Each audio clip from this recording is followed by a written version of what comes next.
মোদি সরকার ও বিসিসিআইকে নির্লজ্জ বললেন প্রিয়ঙ্কা। সাম্প্রতিক সংঘাত ভুলে আসন্ন এশিয়া কাপ ক্রিকেট পাকিস্তানের বিপক্ষে খেলতে রাজি হয়েছে ভারত। এ নিয়ে দেশটির সরকার বিসিসিআইয়ের ওপর বেজায় চড়েছেন এক নারী সংসদ সদস্য। চ্যানেলটিতে নতুন হলে সাবস্ক্রাইব করে ফেলো। অনিশ্চয়তায় মেঘ কেটে গেছে। এশিয়া কাপ ক্রিকেট যথাসময়ে শুরু হচ্ছে। গত রাতে সংযুক্ত আরব আমিরাতে দুইটি ভেন্যুর নাম জানিয়েছে এশিয়ান ক্রিকেট কাউন্সিলর এসএসি। সব কিছু চূড়ান্ত হওয়ার বহুল পরীক্ষিত ভারত পাকিস্তান ম্যাচ আবারও দেখার সুযোগ পাচ্ছেন ক্রিকেট প্রেমীরা। আগামী 14ই সেপ্টেম্বর দুবাই গ্রুপ পর্বের ম্যাচে মুখোমুখি হবে। চিরপ্রতিদ্বন্দ্বী করবে এই দুই দল।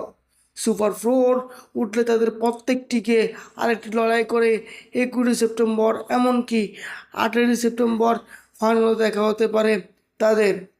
অথচ সম্প্রতি পেহেলগাম হামলার জেরে দুই দেশের মধ্যে সামরিক সংঘাত লেগে গিয়েছিল।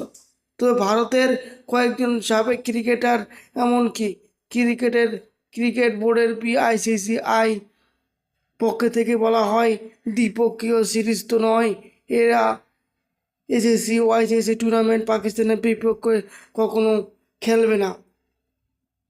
কিন্তু দুই দেশের শীতল সম্পর্কে বরফ কিছুতেই গলতে পারছে না। পাকিস্তানের বিপক্ষে খেলতে রাজি হয়েছে ভারত। এ নিয়ে নরেন্দ্র মোদী সরকার ও পিআইসিআইয়ের বিরুদ্ধে ভারতে কেউ কেউ সরব করেছে।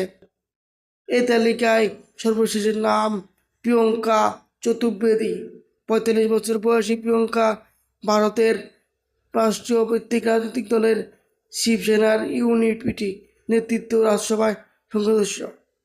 যদিও এগুলো তোয়াক্কা করছে না মোদি। এশিয়া কাপের পাকিস্তান বিপক্ষে খেলতে রাজি হওয়ায় তিনি ভারত ও ক্রিকেট বোর্ডের উপর নির্লজ্জ বলেছেন এবং ক্রিকেটের সব প্রেমীদেরকে নির্লজ্জ বলে জানিয়েছেন। খেলাধুলার নতুন আপডেট পেতে আমাদের চ্যানেলটিকে ফ্রিতে সাবস্ক্রাইব করে ফেলুন লাল বাটনে ক্লিক করে।